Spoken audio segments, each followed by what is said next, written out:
Hey guys, so today I wanted to do a quick review on the Amos 4D gummy fruit snacks. Guys, I really love these fruit snacks. They're honestly the best fruit snacks that I have tasted in a while. They come in different flavors. We have the pineapple, strawberry, green apple, and also the grapes. But guys, the twist of these fruit snacks is that they actually are shaped like the actual fruit. So I really love that. They're so good. I'm gonna go ahead and open it so I can show you how they look. So whenever you open the bag, guys, they already smell like all the fruits combined. It smells delicious.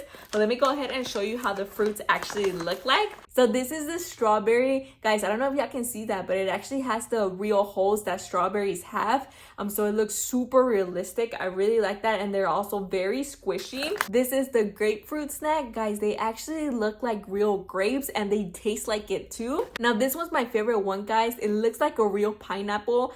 We have the leaves going on the top and it tastes just like a pineapple, guys. It's delicious. I love it. And finally, we have the green apple. Guys, I really love these fruit snacks. They're super squishy. They look like the actual fruits and they're delicious. I would 1000% recommend these.